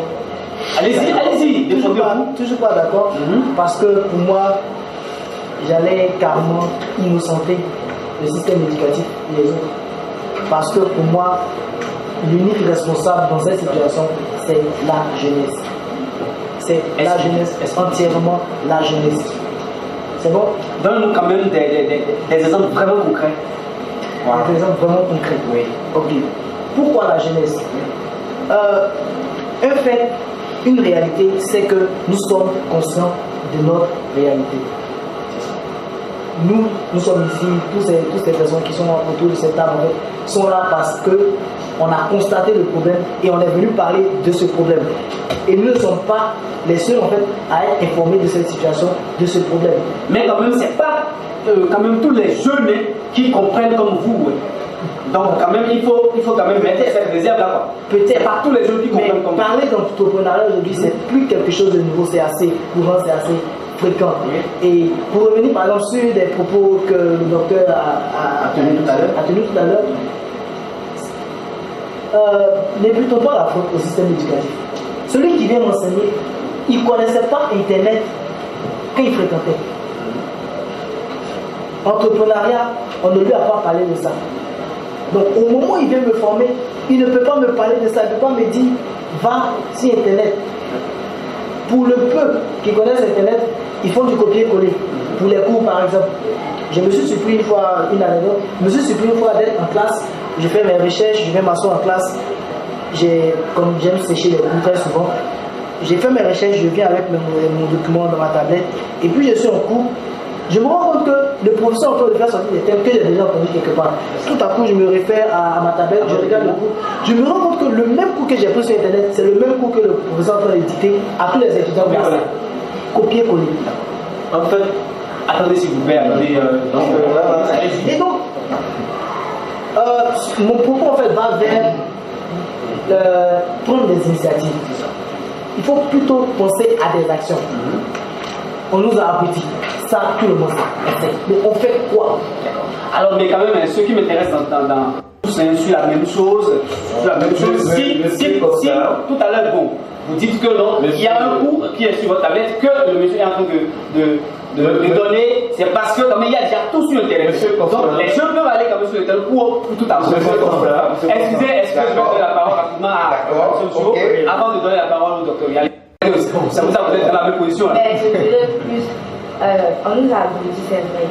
La faute revient le fait d'être abouti revient aux étudiants, non, à l'enseignement, d'accord, au secteur éducatif. Le fait d'être abouti, c'est le système éducatif. Et la seconde question, c'est-à-dire, comment est-ce que les jeunes sont coupables ou sont responsables de leur problème? Ici, je voulais dire comme ça que les deux sont fautifs, c'est-à-dire le gouvernement, y compris la jeunesse. Mais puisque nous sommes malheureusement, l'éducation est intacte, c'est pareil. Donc, je voulais dire comme ça que la jeunesse est beaucoup plus fautive que le gouvernement parce qu'il y a le manque d'initiative, comme je le disais le frère ici. Alors, nous sommes dans un système de ballottage. Monsieur Dissa, c'est pour quand même nous puissions évoluer dans le débat. Permettez-moi, le docteur nous donne la parole.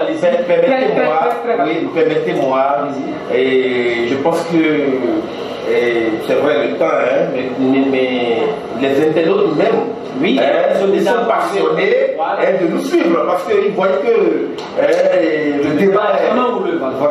Mais je vais vous dire quelque chose. L'ami tout à l'heure a dit et fait des dits. Il a dit, il fait des dits. Il dit nos enseignants d'aujourd'hui, on ne leur avait pas montré l'Internet. Donc c'est normal qu'ils ne nous enseignent pas et qu'ils ne nous informent. Mais lui-même a dit que son professeur avait le cours sa tablette intacte qu'il est en train de le dire. Donc il a dit, il s'est dit. Bon, je voudrais dire quelque chose très rapidement. Vous savez, et je continue de le dire, la faute en amont, c'est d'abord les éducateurs, nos gouvernants. Et après, voilà, si nous commençons à nous informer et on ne prend pas conscience, c'est là où il y a un problème. Et en parlant de plan d'initiative, comme l'a dit la présidente tout à l'heure, comment je peux prendre l'initiative si je n'ai pas un repère?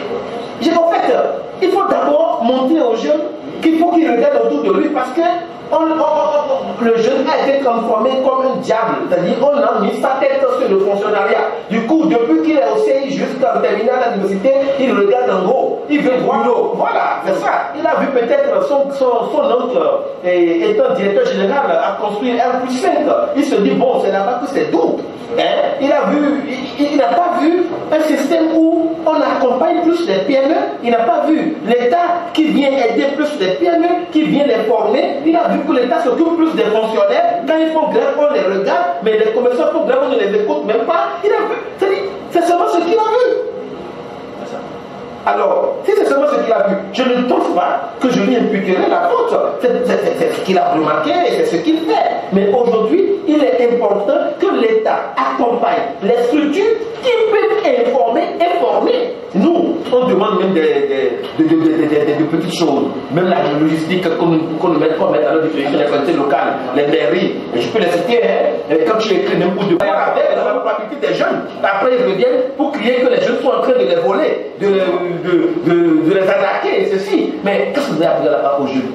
Est-ce que vous l'avez appris? À un moment donné, il s'est retrouvé dans une situation où il a terminé, il a constaté que, au fait, ce que vous l'avez dit est faux. Mais il se retourne contre vous. Ce n'est pas sa faute, il se retourne contre vous. Hein. C'est clair, il se retourne contre vous. Et là, vous avez remarqué la révolution en Tunisie, en Algérie, tout ça, c'est le même problème, la même situation. On a toujours calqué les gens à un système. À un moment donné, le gars se rend compte que tu lui as menti. Il se rend compte que, au fait, tu l'as tué. Il se rend compte qu'il a terminé, mais il se retrouve à la maison. Ils n'ont pas pensé très loin. Ils n'ont pas su qu'en leur temps, il y avait moins d'intellectuels. Du coup, dès que tu sors, on a besoin de toi pour venir reformer l'administration. Mais aujourd'hui, tout le monde est devenu intellectuel.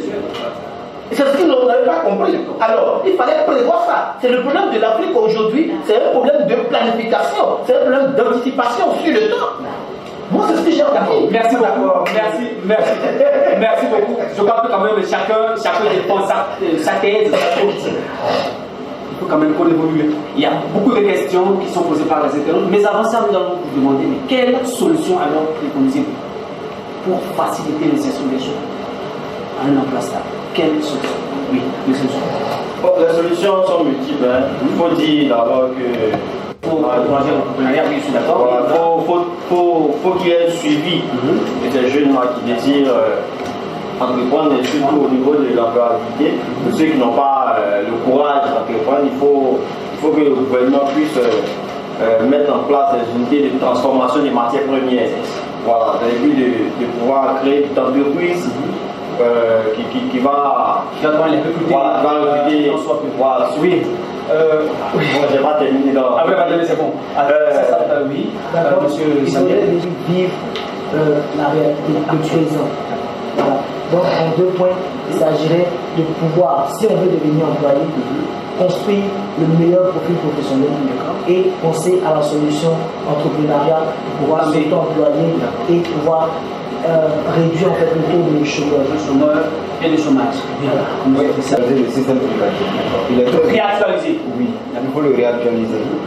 Et encore, il faut réorienter le système. Genre, au lieu de plutôt donner le savoir aux étudiants, il faut plutôt les apprendre à faire, le savoir-faire. Et la pratique. Voilà. Et aux étudiants qui comprennent que l'État ne peut pas tout faire, c'est à eux aussi d'oser. Il faut qu'ils apprennent à oser, à entreprendre, comme le disait mon ami, et qu'ils prennent conscience. Parce qu'à chaque fois quand ils sont en grève, ils vont casser tout ce qui servait. Voilà, de bien pour eux, pour bien suivre leur cours. Il faudrait qu'ils prennent conscience de tout ça. Et que la grève, c'est pas brisé, c'est pas cassé. Mais la grève peut se manifester autrement. Merci. Merci. Miss Nora, solution? L'État devrait aider les étudiants qui s'engagent à entreprendre, à aller au bout de leurs efforts. C'est-à-dire, de nos jours, ils ont des idées, mais ils n'arrivent pas vraiment à aller au bout de leurs efforts. Ils sont l'État devrait vraiment les aider. Ils devraient mettre des commissions, des structures qui permettront d'aider ces ces étudiants allaient venir à savoir s'ils sont faits pour être salariés ou s'ils sont faits pour... Je voudrais vous demander à M. Chaud de terminer avec cette solution avant que je... Sinon, mais quand même, il y a quand même certaines écoles qui ont posé la question. Oui. Parce qu'il avait commencé, je trouve ça un peu injuste. Il n'a pas permis de terminer. Je vous demande bien de lui permettre de terminer parce que c'est la partie la plus importante selon moi. Ce sont les solutions que nous recherchons. Nous sommes là aujourd'hui. Oui, merci. Bon, vous avez quand même cette grâce journalistique. Merci, docteur. Voilà, donc comme je disais, il faut favoriser l'entrepreneuriat, surtout la mobilité des salariés déjà embauchés. Parce qu'on constate, je prends les cas en Côte d'Ivoire, que l'économie ivoirienne est centralisée à Abidjan. Voilà. L'État doit normalement décentraliser l'économie ivoirienne parce qu'il y a 99,9% de chances qu'un étudiant finissant cette étude, désirant être embauché dans une entreprise, vienne à Abidjan. Et quand c'est comme ça, il n'y a plus d'emploi. Or, quand tu prends l'autoroute du Nord en avant jusqu'à Yamoussoukro, tout ce qu'on constate, c'est la végéture. Et toute cette végéture peut servir à construire des entreprises agro-industrielles dans le domaine de l'agriculture, et tout ça, c'est l'État qui doit apporter son soutien aux jeunes qui ont ces idées. On constate par exemple que les jeunes qui finissent des études en agriculture ou en élevage sont livrés à eux-mêmes, sans appui financier. Donc, c'est un peu ça. Merci pour votre intervention. Il ne m'a pas permis de parler des solutions. Oui, vous allez tout à l'heure en parler. Là, on a sauté. Je parlais avant de venir sur les questions des internautes. Qu'on finisse avec les solutions. Parce que c'est la raison de notre pression sur le plateau. Il y a des questions de nous internautes quand même qui. Je préfère même quand on apporte des solutions et que l'internaute sente que parmi déjà ces solutions, on a répondu à ces questions, on a posé la question. D'accord. Allez, comprenez un peu. Parce qu'aujourd'hui, pour moi, la solution, ce n'est même pas de financer ou d'aider. Je suis contre le financement et l'aide. Parce que l'aide, derrière les aides que nous recevons aujourd'hui, se cache toujours de l'escroquerie, excusez-moi le terme, se cache toujours de la manipulation, se cache toujours de la politique. Je suis désolé. Mais la première des choses, c'est de revoir les acquis, les existants. Les entreprises qui existent, elles sont combien ces entreprises? L'État doit déjà chercher à connaître combien sont les entreprises qui existent. Ils existent dans quel qui fonctionnent normalement. Ok, d'accord. Je voulais parler des entreprises ivoiriennes, des entreprises des jeunes africains, et pas des entreprises des étrangers. Mais ils sont combien? Ils ont quels moyens? Quand il parle de moyens, ce n'est pas de l'argent. Ils ont reçu quelle formation? Quelles sont les structures qui peuvent les former? Quand on arrive déjà à accompagner ces entreprises afin qu'ils soient renforcés, leur renforcement de capacité, c'est-à-dire managérial, commercial, marketing, de gestion, vous ne voyez pas que ces entreprises pourront désormais être mieux gérées. Ils seront désormais séparés leur capital de leurs bénéfices. Ils seront désormais qu'il faut séparer sa poche de la poche de l'entreprise, des comptes de l'entreprise. Ils pourront être plus productifs, ils pourront grandir. Et si en temps il avait un employé, il pourrait avoir besoin de 2, de 3. D'abord, c'est une solution pour régler le problème de l'insertion. En deux, ces entreprises doivent avoir un plan de pérennisation. Ce qui veut dire un plan de pérennisation, c'est-à-dire on doit leur permettre de, voilà pourquoi nous avons créé la FRTV d'ailleurs, permettre à ces entreprises de vendre leurs produits, d'écouler leurs produits entre eux. Parce qu'une chose est que tu as l'idée, et l'autre chose est qu'on refuse même d'acheter ce que tu fabriques au détriment de ce que les autres envoient de l'extérieur. Et du coup, l'État même accompagne cette politique, protège même les expatriés que celui qui est à l'interne. Je suis désolé. Donc il va falloir d'abord qu'il y ait un plan de pérennisation. Il va falloir maintenant qu'on apprenne à chaque jeune Ivoirien à mettre en place son bilan. Dans le bilan, nous avons notre budget, nous avons nos projections. Ce sont des solutions. Déjà, quand tu es jeune, tu as ton bilan. Ton bilan, tu sais ce que tu as fait dans 1 an, dans 2 ans, dans 3 ans, et tu sais déjà les moyens qu'il faut pour que tu atteignes tes objectifs. Ce sont des solutions concrètes, c'est ça. Nous devons attaquer ces choses, l'existant, et maintenant reformer la jeunesse qui sort. Quel est le plan de formation? Quelles sont les stratégies de recherche d'emploi stable? Qu'est-ce qu'on peut leur apporter en tant que jeune? Déjà, on a la première année. Qu'est-ce qu'on peut apporter à ces écoliers dans les écoles primaires? Qu'est-ce qu'on peut apporter à ces collégiens dans les collèges? Quel système éducatif? Moi, je ne parle même pas de revoir le système éducatif comme l'a dit M. Idrissa. Je parle de la réforme du système éducatif. Il faut tout balayer. Revoir un système adapté à l'Afrique. C'est de cela qu'il s'agit. Moi, ce sont des solutions qu'il faut retrouver. Il ne faut pas qu'on soit là parce qu'on a de l'UNICEF des milliards, on a du PNUD de ceci, on doit forcément faire passer les enfants. Non. Rassemblons-nous autour d'une table.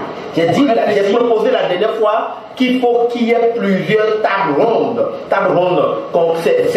Les solutions, je le dis à nos gouvernants, j'écris tous les jours, je propose des programmes innovants qui peuvent changer les choses. Ils ne nous écoutent pas. Aujourd'hui, vous avez bien dit quelles sont les solutions. Les solutions pour l'insertion professionnelle des jeunes, voilà les 3 grands axes que moi je propose déjà à l'État. Ils n'ont qu'à essayer cette solution. Merci. Alors, quels sont les secteurs porteurs d'emploi? Aujourd'hui, il y a plusieurs secteurs quand même. Et puis, même dans la formation, on apprend beaucoup de choses. Alors, comment est-ce que quand même, l'étudiant peut être orienté pour avoir un emploi à la fin de sa formation? Monsieur Franck, allez-y. D'accord. Je pense que aujourd'hui, pour pouvoir faciliter le règlement de ce problème-là, le secteur le secteur privé en fait. Le secteur privé. Oui, le secteur privé. D'accord. Voilà. Alors, le secteur privé. Oui, monsieur. Bon, vous constatez que cette question me fait un peu rire parce que effectivement, dire l'enfant répondant, c'est ma mère. C'est ma mère. En quelque sorte, il faudrait, le constat qu'on fait, c'est que lorsqu'il y a des infrastructures routières ou des trucs à construire, on constate que les orientations des étudiants après le bac se dirigent plus dans le BTP. Et au bout du compte, ça devient un blocage en quelque sorte. Parce que ces personnes emploient tellement d'étudiants qui n'y a plus de place. On a constaté qu'à un certain moment, je dirais en 2013-2014, qu'il y avait plus de 3000 étudiants qui ont été orientés en mine et pétrole. Et après le BTS, ces étudiants, combien sont ceux qui ont été embauchés? Ils ne valent pas 300. De ce groupe-là. C'est dire que l'État, en quelque sorte, n'a pas une vision d'orientation des étudiants. N'a pas une vision d'orientation des étudiants. Le problème de l'État, justement, alors, docteur, quels sont les secteurs porteurs d'emploi? Je vous dirais, comme je le dis partout, tous les secteurs sont porteurs d'emploi. D'accord. Ok? Il ne faut pas qu'on nous dise qu'il y a un secteur A, secteur B. Quand on parle de secteur, moi je ne mets pas le public comme un secteur. Quand on dit secteur public, c'est des abus. Ok? Tous les autres secteurs, c'est-à-dire, en parlant c'est l'innovation du service apportée à ce que les autres font, que nous cherchons, l'adapter à ce que nous sommes en Afrique, c'est tout. Donc tous les secteurs sont porteurs d'emploi. Merci. Ok, d'accord. Qu'est-ce que vous allez proposer aux jeunes qui nous suivent en ce qui concerne l'emploi salarié et l'entrepreneuriat? Qu'est-ce que vous allez leur proposer? Parce que donc on pense que quand même le secteur de l'entrepreneuriat est très difficile. Donc il faut aller se chercher dans le secteur salarié. Vous voyez, donc qu'est-ce que quand même vous avez comme conseil à leur donner? Oui, monsieur Dissa. Merci bien, monsieur Constant. Où je dois travailler et puis attendre à la fin du mois qu'on me donne ça m'énerve. J'aime même pas qu'on me donne des ordres. Voilà. Je préfère plutôt créer moi ma structure, je me repose quand je veux, je travaille comme je veux, et je vais au travail à mon rythme. Voilà, à mon rythme. Là, je suis libre. Parce que travailler sur la domination d'autrui, je pense que ça c'est l'esclavage encore qui continue avec le programme. D'accord. Miss. Voilà. Certains n'aiment pas être sous la domination de d'autres personnes, d'autres rejoignent le secteur de l'entrepreneuriat, d'autres aussi. Ils vont vers le secteur salarié. Oui, monsieur, l'une des solutions, Déjà parce que c'est que les entreprises ne peuvent pas à elles seules absorber tous les talents. Donc pour tous ceux qui voudront plutôt se tourner vers l'option d'employés, de ministres salariés, ce serait de pouvoir, en dépit de ce système éducatif que nous critiquons, de ces réalités-là, de pouvoir se forger un profil professionnel qui répond aux besoins des entreprises. Et en dehors de cela, trouver aussi, s'engager dans l'initiative, dans l'alternative en fait, entrepreneuriat pour pouvoir s'auto-employer et pouvoir réduire le taux de chômage en employant d'autres personnes. Alors selon vous, de façon vraiment ramassée, qu'est-ce que vous proposez? Soit, est-ce que c'est l'emploi salarié ou l'emploi entrepreneur, ou bien l'entrepreneuriat? Selon vous, en 2 mots. C'est difficile de me prononcer sur la question. D'accord, ok, je reprends. Mais quand même, attendez. Laissez-moi évoluer dans le temps parce que quand même une télévision. Oui, s'il vous plaît, docteur, je suis d'accord. Suivez-moi, s'il vous plaît. Nous allons rebondir sur une autre question, d'accord, qui quand même est aussi intéressante. Mais pourquoi est-ce que les entreprises refusent d'accepter les étudiants à la fin de leur formation? Monsieur Poussin. Allez-y. D'accord. Mais répondez à la question. Je vous prie, oui, on ne peut pas répondre à la question du pourquoi les entreprises, parce que nous sommes sur la télévision France Emploi Afrique, dans l'émission Parlons Emploi, et quand nous constatons qu'il y a dans les réponses, surtout de nos jeunes étudiants, des choses qui ont été dites qui vont dénaturer. Et pourquoi le taux emploi et l'emploi salarié qui vont dénaturer pourquoi cela? Pourquoi choisir Et dans leur réponse, c'est la télévision, c'est pas nous emploi. Ici, dans leur réponse, les autres doivent prendre exemple sur ce qu'ils disent parce que c'est un débat. Et ce qu'ils ont dit, pour nous, qu'en tant qu'experts, ce n'est pas normal et on ne corrige pas cela. C'est dangereux pour la télévision, pour la Force Emploi Afrique et pour en même temps l'émission Parlons Emploi. Et pour ça, je tenais à revenir rapidement sur l'emploi salarié et l'entrepreneuriat. Je suis d'accord avec lui parce qu'il dit qu'il choisit l'emploi et l'auto-emploi, l'entrepreneuriat, mais je ne suis pas d'accord avec lui parce qu'il a choisi l'entrepreneuriat qui va au boulot quand il veut et qui fait ce qu'il veut. C'est dangereux.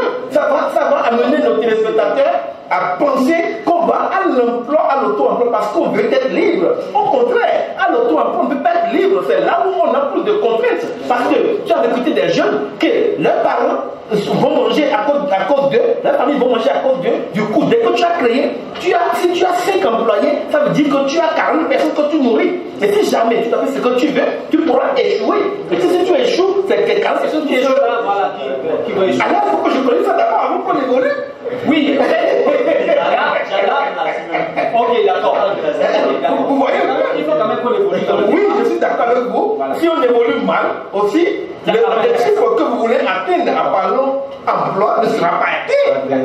Voilà. Alors, selon vous, quel emploi, mais quel secteur privilégié? Emploi au 4 mots. Alors, moi je pense, aujourd'hui, la situation de notre continent, de l'Afrique, nous oblige à aller vers l'auto-emploi. Mais après avoir fait une consultation adaptée, ok, et essayer de faire un diagnostic, de voir si tu peux être à l'auto-emploi. On ne va pas à l'auto-emploi qui veut, mais on va à l'auto-emploi qui peut. Merci. Ok. Maintenant, pourquoi est-ce que les entreprises refusent les étudiants qui finissent leur formation? Oui, c'est normal. C'est normal. C'est normal. Si tu dois finir ta formation, je te recrute et je dois encore investir sur toi pour te former. Là, il y a un problème. Moi-même, je n'ai pas l'argent et je vais encore sortir pour te former. Donc, c'est normal que je recherche quelqu'un qui a une expertise, qui a déjà fait une formation, qui a déjà fait des stages quand même, qui peut accumuler et me revendre. D'accord. Alors maintenant, comment permettre aux jeunes d'être insérés plus facilement à la vie? Je pense que la question a été déjà, on a répondu déjà à cette question dans tout le débat. Mais quand même, je veux une personne quand même qui me dit comment est-ce que quand même on peut permettre aux jeunes d'être facilement insérés à la première formation. Monsieur, oui, allez-y encore. trouver dans ce système éducatif assez calamiteux en fait les moyens de pouvoir acquérir la connaissance et la pratique. Voilà. Et la pratique. Et en dehors de cela, lorsqu'on sera certainement confronté au moment, au sortir en fait, de notre cursus universitaire, au blocage de l'illumination dans les entreprises, de pouvoir opter en fait pour l'entrepreneuriat. Parce que tout le monde ne peut pas entreprendre comme il a dit. C'est ça. Tout le monde ne peut pas partir. Voilà. Tout le monde quand même n'a pas la tête dans vos camps. Voilà. Donc pour cela, il faut quand même une consultation. J'espère que quand même l'expert puisse t'orienter. Est-ce que tu es fait pour l'emploi salarial ou d'accord, merci. Alors le reste des questions, nous avons déjà débattu de ça. Et puis nous allons quand même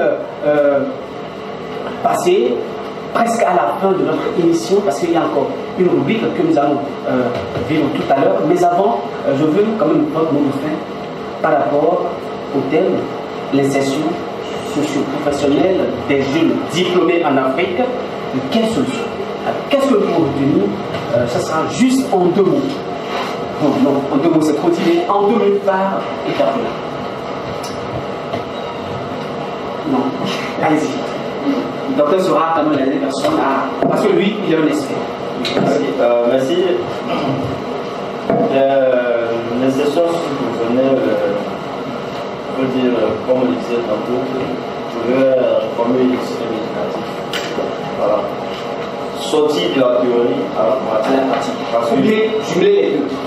C'est possible de jumeler les deux, mais adapter le système éducatif à l'évolution de la société. Parce que je prends le cas des Asiatiques, des Chinois et des Japonais. On constate que ce sont des pays qui autant étaient un peu au même niveau que certains pays africains. C'est pas au même niveau, c'est en bas de les pays africains. Mais ils ont réussi à faire un boom. Comment cela s'est produit? Tout simplement parce que ce sont des pays qui regardent un peu comment l'autre fait et au lieu de demander, ils préfèrent prendre et refaire à leur ils s'améliorent à leur manière. Par rapport à leurs conditions. Et je pense que c'est ce que les pays d'Afrique francophone, c'est là que se trouve le problème. Ils doivent en quelque sorte essayer de faire copier sur en quelque sorte. Merci. Donc il faut quand même copier sur les autres et adapter quand même ces choses-là à sa condition. Oui, monsieur. D'accord. Ok. Déjà, c'est d'appeler toutes les personnes qui n'ont pas encore pris conscience du problème de l'employabilité en Afrique, surtout les Africains, et puis les pays francophones surtout, qui n'ont pas pris conscience de ce problème-là de cérémonie. Et pour ceux qui ont pris conscience, c'est de passer en fait à l'action. De passer à l'action, il faut qu'on arrête de parler, de critiquer. Il faut agir telle personne. Non, plutôt prenons en fait notre responsabilité et posons des actions pour pouvoir résoudre ce problème en fait. En travaillant à pousser notre profil professionnel, en entreprenant, en nous rapprochant des personnes ressources, et pour les personnes qui sont celles qui sont les personnes ressources, c'est de pouvoir chercher à créer en fait le déclic en fait. De pouvoir créer le déclic. Parce que si on est conscient de ce problème que vivent les jeunes et qu'on a la solution, il faut pouvoir se rapprocher des jeunes. Parce qu'on ne peut pas attendre que ce soit l'État qui vienne le faire pour nous. On connaît nos États africains. Et si l'État le fait pour nous, et l'État ne va rien faire de grand d'ailleurs, j'espère pas en fait dans l'État. Voilà, l'État fait son travail, mais chacun fait son métier. Donc je fais le mien, c'est de construire un profil professionnel. D'accord, chacun fait son travail et l'État fait son métier. Oui, monsieur Glissa. Oui, merci, monsieur Constant. Je voudrais d'abord remercier la FATV qui nous a donné l'occasion de discuter sur ce sujet vraiment qui est actuel. Oui, qui est d'actualité même. Si je peux m'exprimer. Et pour répondre à la question, je dirais que c'est vrai qu'il faut revoir le système éducatif au niveau de l'État, mais à nous aussi, la jeunesse africaine, les pays francophones, de ne pas toujours tendre la main à l'État. Il faut que nous prenions conscience de nos réalités et que nous osons par nous-mêmes, sans toutefois attendre des autres. Et voilà, toujours demander, et rester toujours dans cette léthargie, ça ne fait pas de nous. Il faut désormais agir. Il faut agir. D'accord. Merci beaucoup, Miss Noura Keita.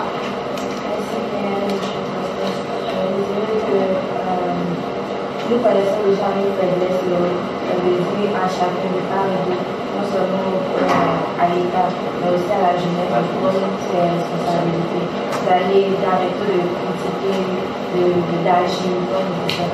Lors de parler, il faut désormais agir aussi.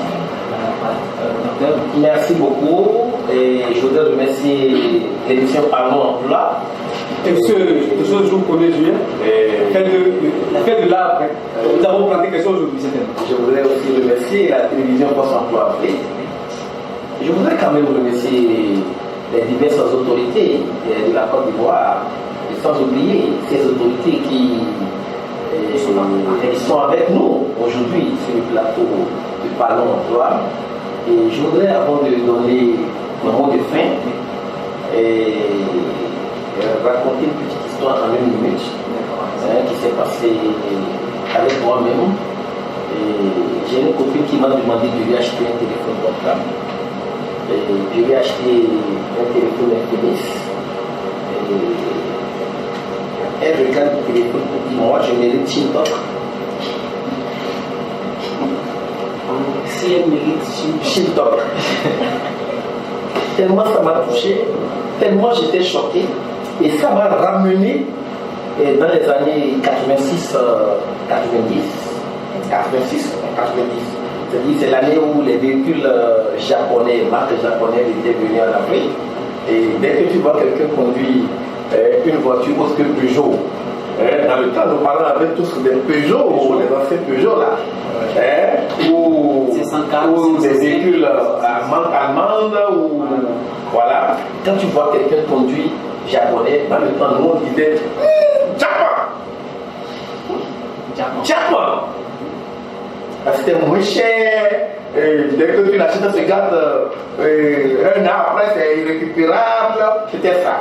Mais le japonais a osé fabriquer quelque chose pour concurrencer le français. Et ça, à ce moment, pour acheter un véhicule, c'était tout un problème. Mais quand le Japon est venu, tout le monde achetait des véhicules, même ce qui fait que l'acheter, bon, c'est pour un temps, soit se gâter pour bien, il y a tellement de choses, il n'y a pas de pièces, il n'y a rien. Mais aujourd'hui, quand on parle de Toyota, au niveau mondial, mais écoutez, c'est le japonais qui a dominé aujourd'hui en termes de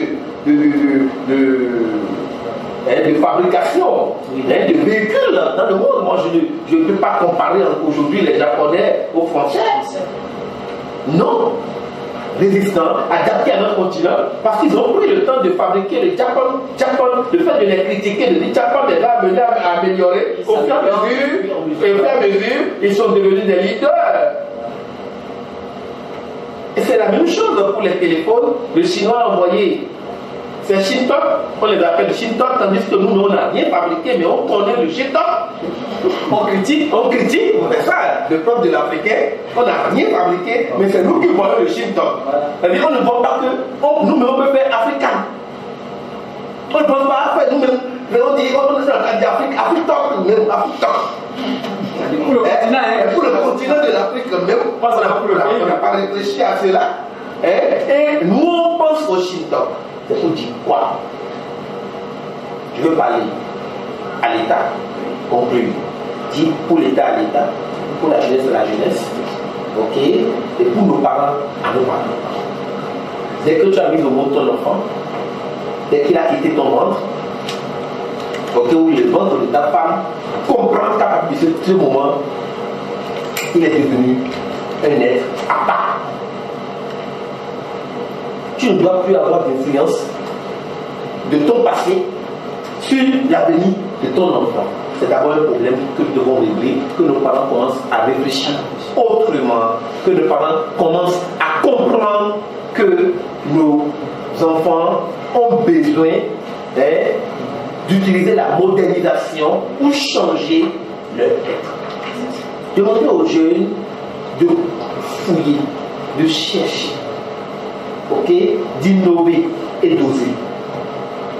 Et demander à l'État de mettre plus de moyens dans la formation. Et quelle formation? Pas la formation théorique, mais dans la pratique. Merci. Chanel. Merci beaucoup à tous, merci à chacun. Nous sommes pratiquement à la fin. C'est vrai, il reste encore une rubrique, la publication. Hein. Donc, il était avec nous, M. Soro, M. Soro Drissa, le président des étudiants de l'Université méthodiste de Côte d'Ivoire. Il avait quand même beaucoup de choses à dire et il a fait preuve quand même de son rang social. Mademoiselle Noura aussi, présidente de Intergroupe, était avec nous sur ce plateau. Monsieur Pouchot, merci pour votre présence et Monsieur Franck Samuel, merci également pour tout ce que vous avez partagé avec nous. Merci, Docteur Pouchot, expert, qui quand même nous a apporté beaucoup de choses au cœur de ce débat. Nous avons pris quand même de nouvelles résolutions et désormais on ne va plus critiquer. On va agir. D'accord? On va plus critiquer, mais on va agir. Le jeune doit avoir plusieurs modes à son arc. Le jeune ne doit pas s'apitoyer sur son sort, mais il doit se lever pour dire c'est vrai, le système éducatif est défaillant, mais moi aussi, puisque je suis né, il faut quand même que je me fasse remettre. Cela doit être désormais notre cri de guerre. Le jeune ne doit pas s'apitoyer sur son sort, mais il doit dire désormais je suis moi-même et il faut que je cherche. Il ne faut pas que quand même je crie, que je pleurniche pour dire je ne prends emploi et que je reste toujours jusqu'à 30 ans à la charge des parents. Ça sera un péché. Un péché. Nous remercions quand même tous nos partenaires, ceux-là qui soutiennent le concours Miss et Mister 2017. Nous remercions UNESCO, qui est l'Organisation des Nations Unies pour l'éducation, la science et la culture. Nous remercions Africodeur, qui est une agence de web et communication. Nous remercions aussi Iconcube, qui s'occupe de la communication visuelle, FBA TV, cette chaîne qui nous réunit, qui nous rassemble ce soir et qui parle essentiellement de l'emploi. Nous remercions également la société d'entretien M&M Services Salles. L'école de l'excellence aussi soutient le concours Miss et Mister. HCL, Women Capital Labor, soutient également cette initiative.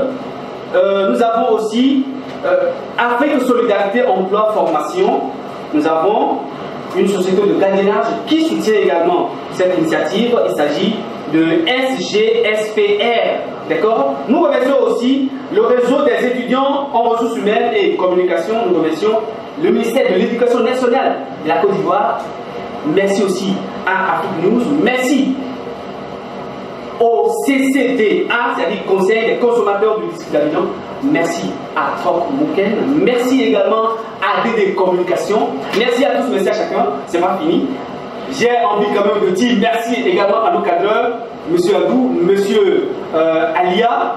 Nous remercions aussi, avant la fin de cette émission, ceux-là qui étaient dans l'ombre et qui, quand même, nous permettaient de réussir cette émission. M. Becker était là, Innocent, Tofa, c'est ça. Et puis il y avait aussi, et puis la réalisatrice de cette émission, elle s'appelle Fatine. Nous allons prendre une petite pause et éviter.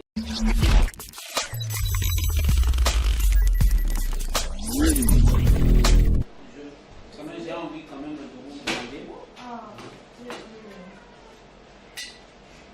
Je dis quelle sera la note que vous allez donner à cette entrée.